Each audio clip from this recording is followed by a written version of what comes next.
Welcome to Newsmax TV. I'm Kathleen Walter. With us now on the phone is Representative Steve King, Republican from Iowa. And Representative King, welcome back to Newsmax TV. Oh, thanks a lot for having me back, Kathleen. Sure. Let's start with the rollout of Obamacare. It's being hailed as nothing short of a disaster. This weekend, former GOP presidential candidate Governor Mitt Romney said Barack Obama's fundamental dishonesty on the Affordable Care Act has put in peril the whole foundation of his second term. Is President Obama's second term slipping away here? It looks like it at this point. And, when you look back at some of the presidents over history who have had a statement or a position that they've taken that they have been just simply haunted by that forever. Richard Nixon, when, I am not a crook. Well, Richard Nixon lied to the American people to cover up a break-in at Watergate that he didn't know about when it happened. He found out about it afterwards. That's one. George H.W. Bush, Bush 41, was accused of lying by Democrats when he said, "Read my lips, no new taxes." And he took the deal that was offered to him, some tax increases for significant spending cuts. And, of course, what he got was tax increases and not the spending cuts. And then Bush 43, George W. Bush, he got accused of lying in the State of the Union address when he said, "We've recently learned from the British that the Iraqis are seeking uranium in Africa." That was a true statement. He got accused of telling a lie and beaten up on by Democrats every year thereafter. So, by the way, I skipped over Bill Clinton, and I don't think I need to embellish his level of dishonesty. When we go through all of that, we see this is the biggest lie, I think, in my lifetime. And I've seen a few presidents now, and I remember them back to actually Harry Truman.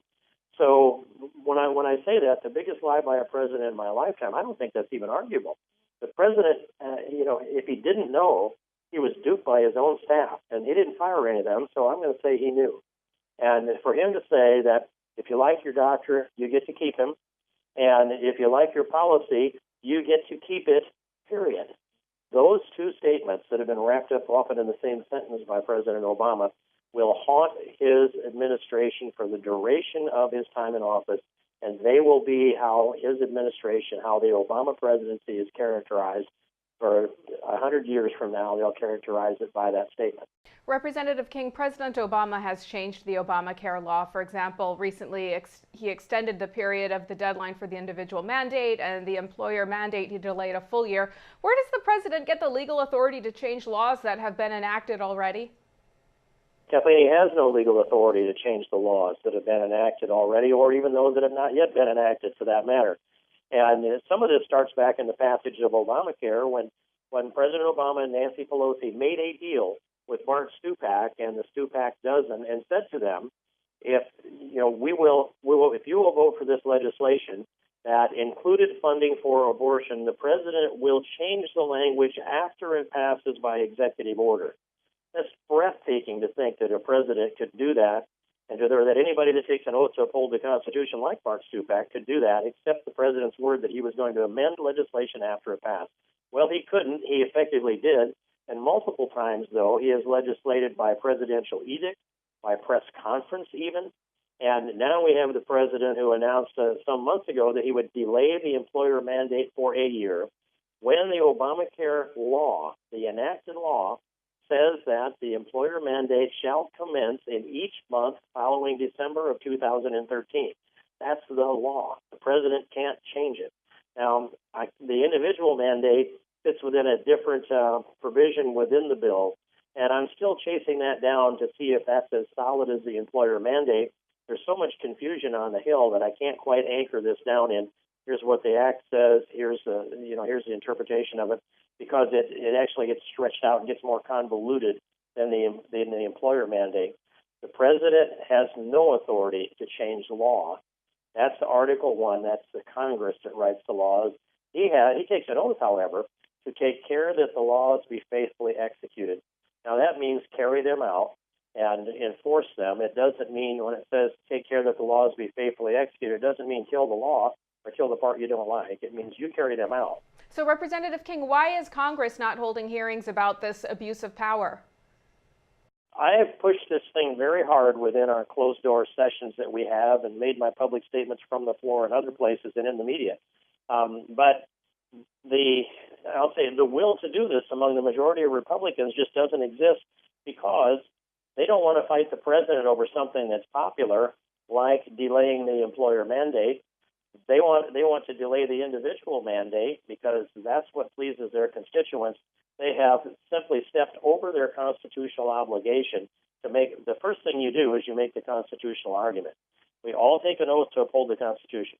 And when you disagree with the policy, let me say, if you agree with the policy, but the policy is contrary to the Constitution, you have to take a stand on the Constitution. When you agree with the policy and it's constitutional, of course, you support it. When you disagree with the policy and it's contradictory to the Constitution, you still have to take a constitutional stand. That's where we are. They want the policy. Republicans generally want a delay of the employer mandate. They want a delay of the individual mandate. They want to delay all of Obamacare and then eventually drag it out and repeal it. I agree with all of those policy pieces, but I take the stand that it's a constitutional issue first, and that's where we need to put up our fight. So are you happy with John Boehner's leadership in the House, and do you see potential changes in the House leadership before the next election? Well, John Boehner has been stronger throughout this partial shutdown and the debt ceiling than most everybody thought he would be. He did serve to unify the conference better than I thought. I'm not happy. I would have taken stands that go deeper and more principled stands on the Constitution, for example. But on the other hand, we're together better now as a conference, and we'll have to see how the future issues play out. For example, if immigration comes before the House of Representatives, when it would be the most divisive thing that could be brought up by Republicans in the House, then I would have a different answer to that question. Let's chat for a second about the rally for Virginia gubernatorial candidate Terry McAuliffe this weekend. President Obama slammed the Tea Party there. He tried to link Republican candidate Ken Cuccinelli to the recent government shutdown and paint him as a Tea Party ideologue, more interested in religious and social activism than governing. As someone who's aligned with the Tea Party, what do you make of this?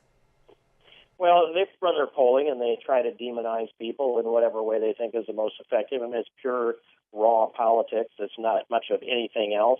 And it diverts the topic from Obamacare, which is a huge topic in Virginia. And Ken Cuccinelli, a person whom I count as a good friend, he is a full spectrum constitutional conservative.